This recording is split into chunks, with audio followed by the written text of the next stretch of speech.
What's up, guys? Morgan here. I've been meaning to make this video for ages, and the day has finally arrived. So today we're going to be talking about board games and card games that I consider to be hidden gems. So a hidden gem is a game that isn't really mainstream. It hasn't received much attention.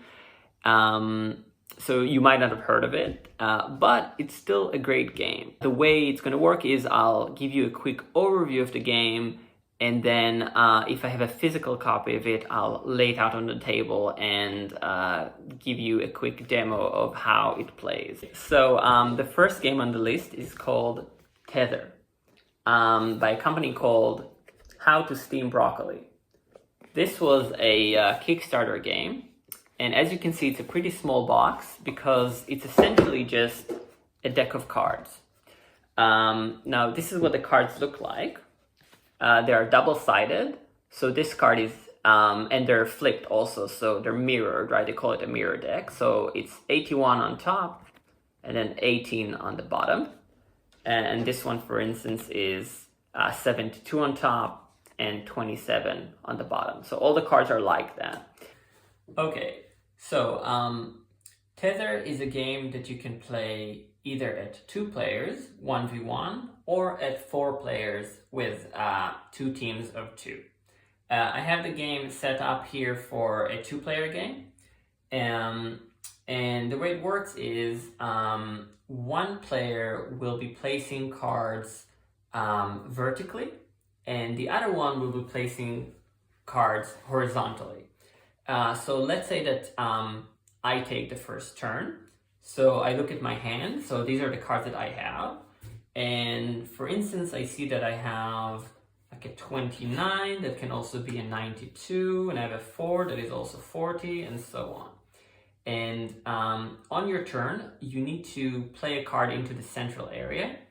And then you either add another card from your hand to form a group, or you can add a card that's already on the board, or you can add one of these cards. These cards are called adrift cards, so you can just attach them to your card here. So I don't have anything in my hand that can go with a 92 or a 29, but I have this card here, which is 39 or 93. So I can add this 93. So let's say that I play cards horizontally and my opponent will play cards vertically. So now I've created a group. I finished my turn. So I now draw a card. And that's it. Now, obviously, the cards are all face up because this is just for the demonstration, but normally the cards would be hidden from your opponent. And now it's my opponent's turn. So my opponent will have to play a card from their hand. They can play, and they must play vertically, right? So for instance, they might play this 79, or let me just think, what can I do? 70, 97, 98. Okay, here we go. So they can play a 70, they can play 97, and they can add this 98 to it, right? So they played vertically. So you see, I'm horizontal and they're vertical. So that's a totally valid turn, and then they draw a card. Then on my next go, I can add to either my group or my opponent's group. I don't think I have any cards that will work with either group. So if I don't have anything that works, oh, actually I do. So I'll do this. I'll play a 23. And then I'll add this 22 to that card. So I've formed a group, and now I draw a card, and now it's my opponent's turn. Okay, so how do you win? Every time someone forms a group of cards that has at least 6 cards, we then do scoring. We then score that group. And we do the same if the group has 11 cards, and also if it has 14 cards.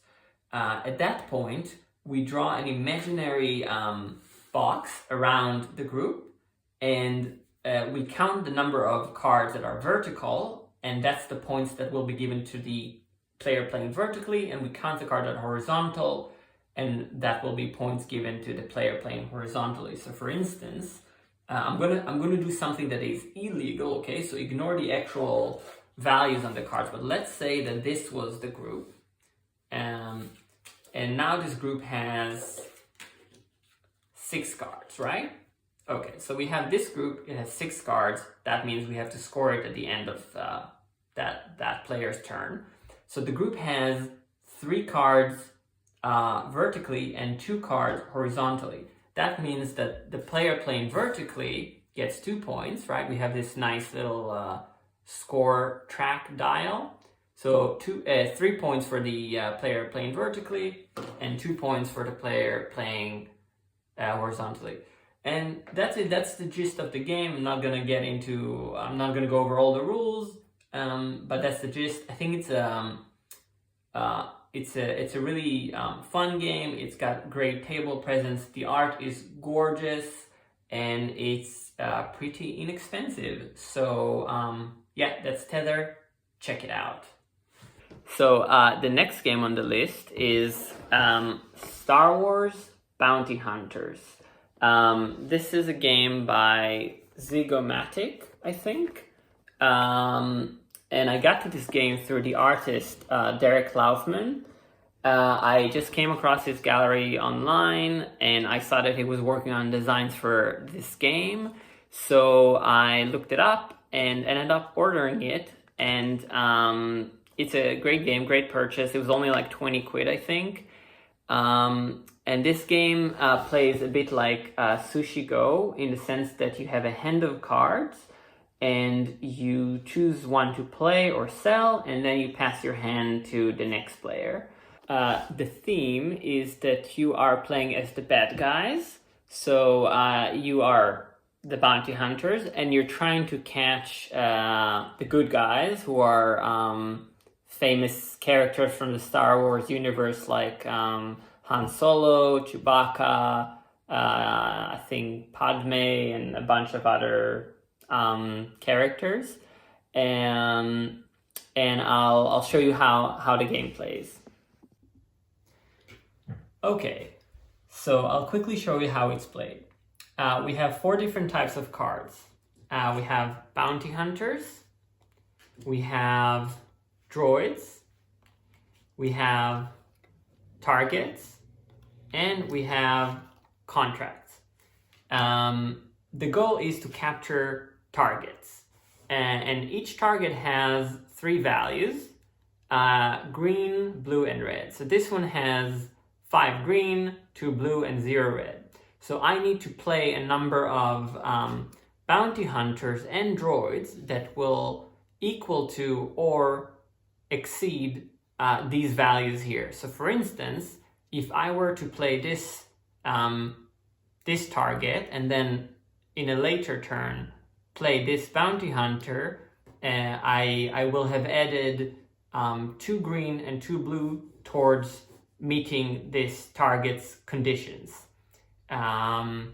So now all I have to do is to just add 3 green, and then I've captured it. So for instance, if I play this droid, this will be enough to capture the target. When you capture a target, you'll sometimes also get a bonus that's indicated on the top left corner. I'll talk about that a bit later. Now, bounty hunters are cheap to play.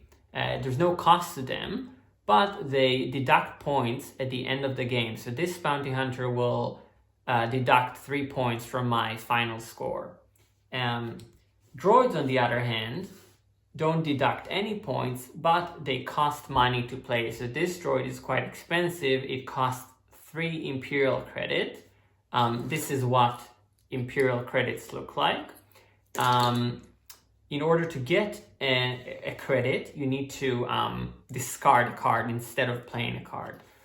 So I'll quickly show how, I'll also go over contracts. So the way contracts work is they have some targets on them, and they will give you points if at the end of the game you successfully capture those targets. So if I manage to capture Chewbacca, at the end of the game I'll get 1 point, And then if I also capture Han Solo, I'll get another point. And if I capture both, I'll get another 3 points. So that's how contracts work. Now, how does the game actually play?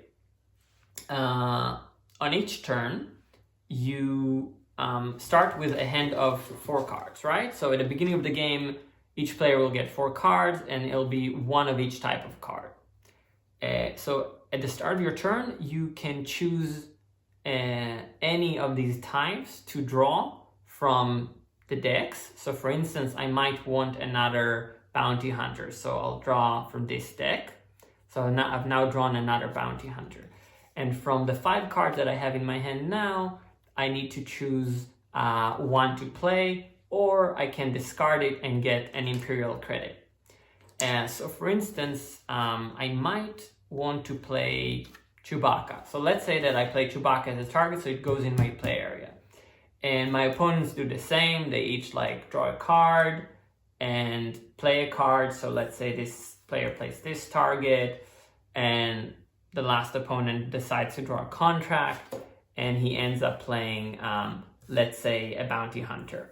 Now, if you play a bounty hunter and there is no target yet, it can just stay free floating. However, if you already have a target and you play a bounty hunter, you must attach it to that target. If you have multiple targets, you can choose which one to attach it to. So let's say that at the end of the first round, we each played a target into our play area. And then players pass their hand to the next player. So I will pass my hand to the player to my left, and they will pass their hand to the player to their left. And then I get this hand of cards. And then we go again. So at the start of my turn, I look at my hand, I choose a card to draw. So let's say I want a bounty hunter.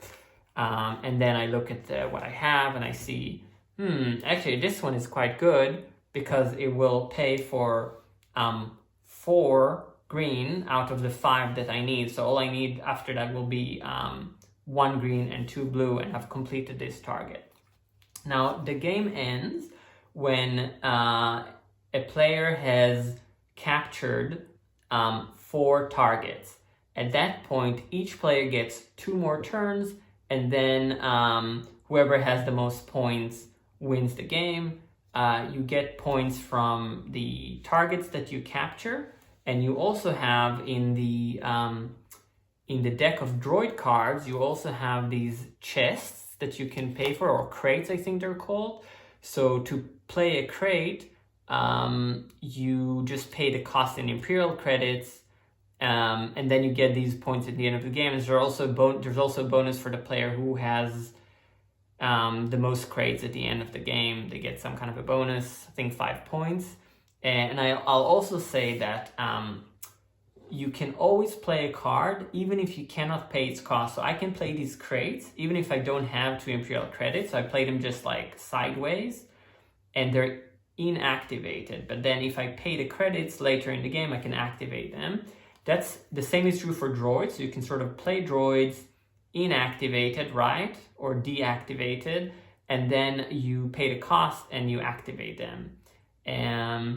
So that's how the game plays. It's very quick. You can finish a game in 30 minutes, even if you're 4 or 5 players. I think it goes up to 6, and it's really enjoyable.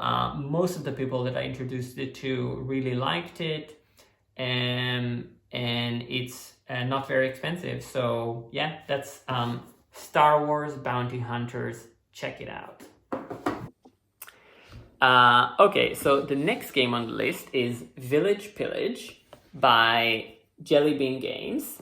It plays 2 to 5 players, but it can go up to 6 if you have an expansion. And the best way to describe this, I think, is it's kind of like playing rock, paper, scissors against 2 people at the same time. And you'll see what I mean when I do the demo in a minute. The artwork is very cute. It's got a Disney vibe to it. And the theme is very quirky and fun. And the goal of the game is you are playing as a village and you're playing against your neighboring villages and you're trying to become the best village. You're trying to basically become a kingdom. And to do that, you need to collect turnips and then spend those turnips to collect relics. So there are 3 relics. There is a scepter, a throne, and a crown. And the first player to collect all 3 wins the game. Let me show you how it's played. Okay, so there are 4 different types of cards. We have farmers, which gain you turnips from the general supply. So if I were to play this farmer, I would gain 3 turnips from the supply. There are walls, which are used to, they will usually also gain you turnips, but they're mainly used to block other cards that your opponents play against you. We have raiders, which are used to steal turnips from another player. And we have merchants, which are used to either buy one of the special cards from the market or buy relics. So at the start of the game, each player gets one of each type of card, and they also have a bank card. They start with 1 turnip in the bank and 1 turnip in their personal supply. The way the game works, and this is why I said earlier that it's like rock, paper, scissors, is that on your turn, you choose 2 cards from your hand. 1 to be played against the player to your left, and 1 to be played against the player to your right. So let's say that I choose to play a farmer against the player to my right, which means that I will gain 3 turnips when I play it. And I'll play the raider against the player to my left, which means that I'll steal 4 turnips from that player. Now, when you play the cards, you play them face down. And your opponents do the same. So I don't know what these cards are because I shuffle them. But let's say that the opponent to my left plays this card against me. And he plays this card against the opponent to their left. And the opponent across from me plays this card against the opponent to their right. And this card against me. And then you reveal the cards simultaneously. So I reveal my farmer, and we have this wall revealed, and then we have a merchant revealed, a wall, a raider, and a raider. So now you resolve each of the cards, and you resolve it in a specific order. So you notice that on your bank card, it tells you the order in which you activate the card. So first you activate all the farmers, then all the walls, then all the raiders, and lastly all the merchants. So we start with the farmers. So my farmers gains me 3 turnips, which is pretty good. It goes into my personal supply. These raiders cancel each other out because you'll notice that each card will tell you what ability triggers based on the card it's played against. So raiders will only steal turnips if they're played against farmers or against merchants, but they will have no effect if they're played against other raiders or against walls. So nothing happens here, and over here, this wall, because it was played against a farmer, then this player gains 1 turnip, and they also bank 1 turnip. So out of the turnips they have, they can put 1 in the bank. And this wall also, because it was played against the merchant, it's the same effect. So they gain 1 turnip from the bank, and they bank 1 turnip. And lastly, we have the merchant. So if you can afford to buy a relic, you can buy a relic, right? So let's say if this player had 8 turnips, which is the cost of the scepter, which is the first relic, they could have then paid those turnips and buy a scepter and be 1 step closer to victory. But because they can't afford a relic, they can buy a card from the market. So for 1 turnip, they pay turnip to the bank and they buy a card from the market. So let's say they want this upgraded farmer. So on their next turn, they can then play that farmer instead of the basic farmer. That's the gist of the game. It can be quite chaotic because sometimes you'll try to steal turns from your neighbor, but they'll put up a wall, or sometimes your opponent will put up a wall because they're worried that you might try to rob them, but in the end you just end up playing a farmer. So there's a lot of like unpredictability in this game. And to win the game, you need to gain all 3 relics. So once you have bought the scepter, the throne, the crown and the throne, you then win the game. And yeah, it's good, chaotic fun. The artwork is beautiful. It's got nice table presence, and it can play up to 5 or 6 players if you have the expansion. So that's Village Pillage. Check it out. Okay, the next game is called Adrenaline. I don't have a physical copy of it. I used to, but when I moved houses and in fact countries, I gave it away to friends of mine. The best way to describe it is as a first-person shooter in a board game. It plays 3 to 5 players, and it takes about 30 minutes to an hour to play, depending on the number of players. This is what the box looks like. It's a pretty big box, which is one of the main reasons I haven't bought another copy. The game comes with miniatures to represent your player on the board, and they're unpainted when you get them, but people definitely do paint them. So here's an example that I found online of someone who painted the miniatures. So it's pretty cool. And here's another example.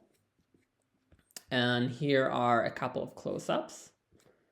So I think it definitely makes it more immersive when you do paint the minis. The characters also have like backstories in the rulebook. It tells you like what type of alien they are and what world they came from, etc. Like I said, the game is a first-person shooter. So the board is an arena. You have a few different rooms, and you can move around, you can pick up ammo, you can pick up weapons, you can shoot your friends in the face, and so on. There are a few different configurations that you can use based on the number of players. I'll show you what a weapon looks like. So this is a weapon card, and when you pick up a weapon, the cube at the top is already prepaid, so you just need to pay any cubes besides the top one. So in this case, you would need to pay a red cube, and then when you get the weapon, it's already loaded. This specific weapon is a machine gun, and the way it works is you can shoot 2 people or up to 2 people for 1 damage each. And if you pay an extra yellow cube, you can shoot the first player a second time, do an extra point of damage. And if you pay a blue cube, you can shoot the second player that you targeted a second time, do another point of damage, and you can shoot a third player as well. So that's how the weapons work in general. Like you have a basic effect, and then usually you have you can boost the damage or the effect by paying extra cubes. Now, one of the coolest mechanics in the game is the adrenaline mechanic. I'll explain how it works. So this is an example of a player board, and on your turn you can perform 2 actions. The available actions are: you can move up to 3 spaces, you can move up to 1 space and grab ammo or a weapon, or you can shoot someone. And at the end of your turn, you can also reload your weapons.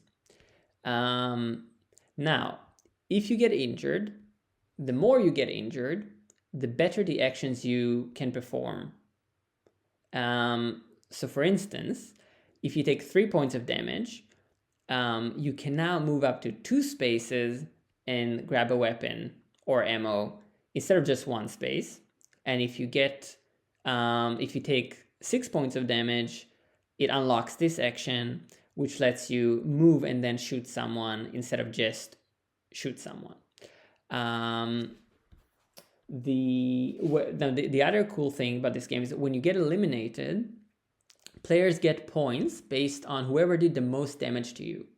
The player who did the most damage will get 8 points. The next player would get 6 points, and the next player would get 4, and so on.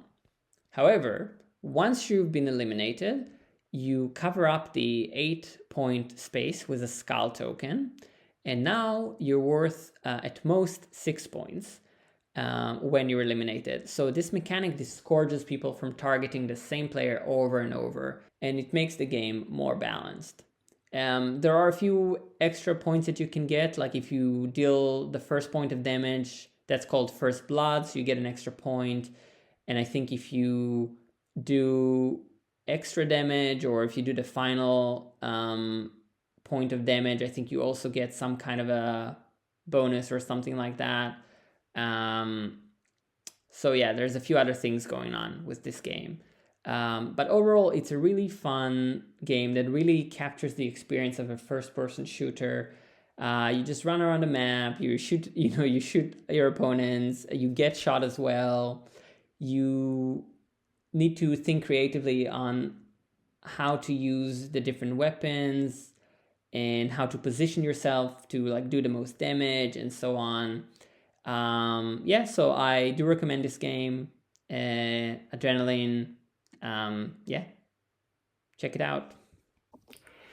Okay, the next hidden gem that I have for you is another big box game, at least by my standards. It's called Tales of Glory, and it's by a French company called Ankama. I probably mispronounced that. The designer is Romain Cheston, and the art is by Miguel Coimbra. This is a tile placement game and also a bidding game where you play as heroes that go on quests. You bid on tiles that represent the adventures you've had, the monsters you defeated, and the places you've been to. The goal is to gain the most victory points from the tiles that you've obtained throughout the game. Each tile has a certain cost to it, but also rewards. And it also has a certain type that can also give you victory points at the end of the game. And during the game, you'll be creating a tableau from all of the tiles, and you need them to synergize and combo with each other to gain the most points. You also get to level up your hero, which makes it easier to then bid for more expensive tiles. It's got a good design, and it's got some nice mechanics, and it plays in like only 45 minutes, so that's pretty quick for a game. Let me show you how it's played. Okay, so before I show you how to play Tales of Glory, I want to show you the box, because the box is really well done. It has a great insert, and I think it's just worth having a look at it. Okay, so I'm gonna open it. You have 2 rule books, one in English and one in French.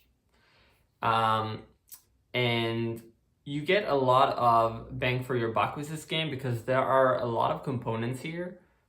This is the kind of main board that you play on. It's a bit hard to get out.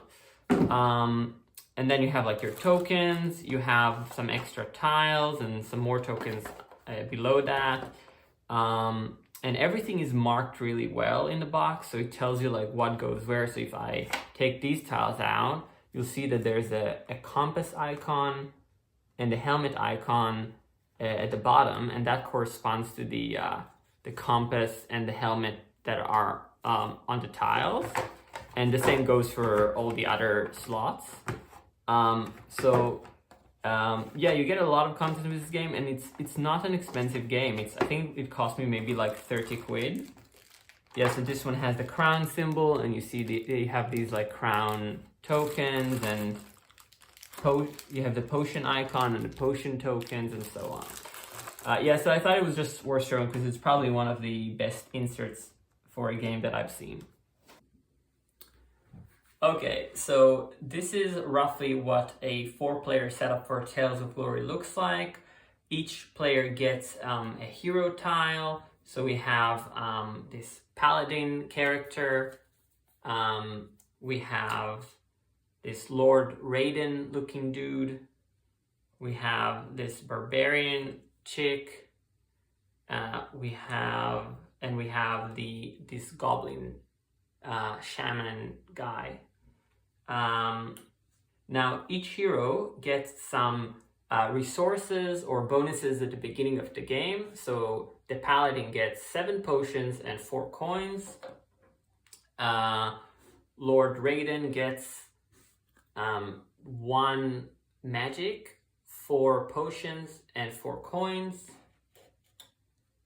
The barbarian lady gets 1 combat, 4 potions and 4 coins, and the goblin dude gets 4 potions and 7 coins.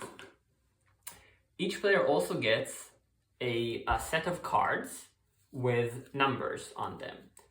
You use these cards, so the numbers go from 1 to 8. You use these cards to bid for tiles on the adventure board. So for instance, if I wanted this tile, I'll have to bid 2. If I wanted this tile, I'll have to bid 6, and so on.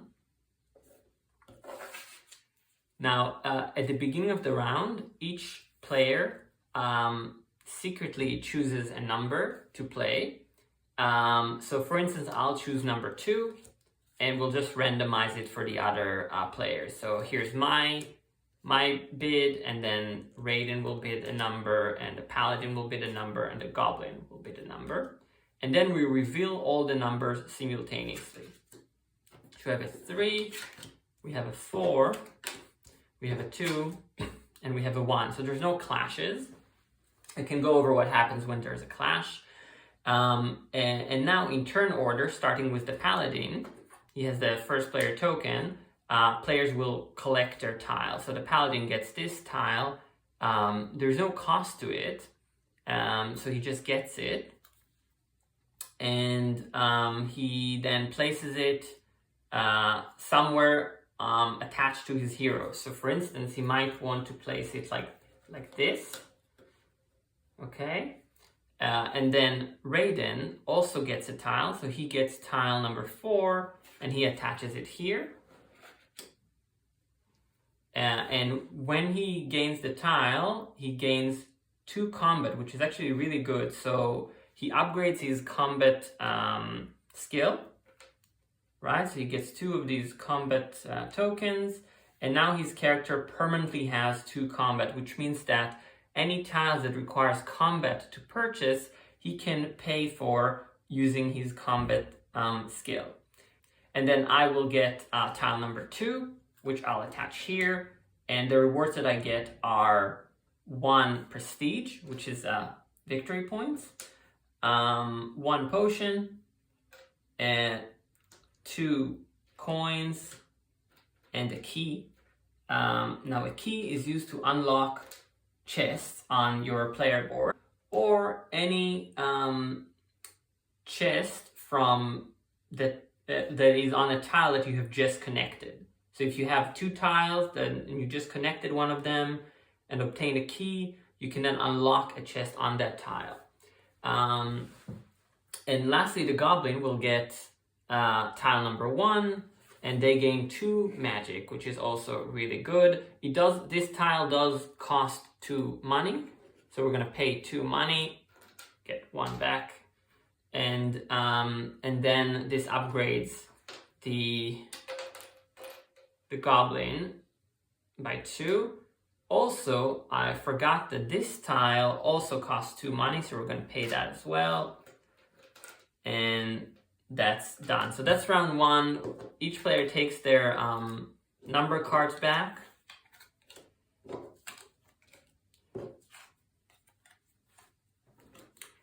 We discard at a 4-player game. This should be on that side, right? So this tells you that you need to discard 1 tile in a 4-player game. So we're going to discard the tile that is, I think they all kind of slide down. So this one is discarded and the rest will just kind of slide down after it. And then you reveal new tiles. So you have 3 levels of tiles and they get increasingly more expensive, but also the rewards get increasingly better. So then we start revealing tiles, 4, 5, 6, 7, 8, and now we're ready to start the next round. And basically you keep going like that until the tiles all run out. At that point you just check to see who gained the most victory points. You gain victory points from the crown icons on tiles. You also get victory points for the whoever has the majority in any of these symbols. Whoever has the most potions will get 4 victory points, and whoever has the most coins and most magic and most combat will get 4 victory points, and so on. You also get points from tiles with characters on them. Not all of them, but some of them will have a condition that will say you get, some victory points for every monster tile that you have, or every place tile that you have, and so on. And then whoever has the most victory points wins the game. A couple more things. The top half of the board is called the Wildlands, and if you bid for a tile in one of the 4 spots at the top, you have to pay an extra coin or an extra potion to buy that tile. Also, you can use potions as a wild. So if you need to pay, for instance, 2 magic and 1 combat, you only have, let's say, 2 magic, you can then use a potion to pay for the other combat cost. And if you can't, or if you don't want to pay for a tile, you can always discard it, and then you get a coin, a potion, and a key. That's it. That's how you play Tales of Glory. And like I said, it's a great game. The rules, once you get going, the rules are quite simple. There's also, if 2 players bid for the same tile, there's like a tiebreaker where players will then get to choose a different tile in turn order. So everything works. It's a really, cute game. It's kind of satisfying to build up your tableau and try to maximize your points, and I recommend it. So that's Tales of Glory. Okay, this concludes our list of hidden gem board games. I was hoping to make a longer list, but it takes a really long time to make these videos. I do hope you enjoyed it. Let me know in the comments if there are hidden gems that you like that I should know about. And that's it. I'll catch you in the next one.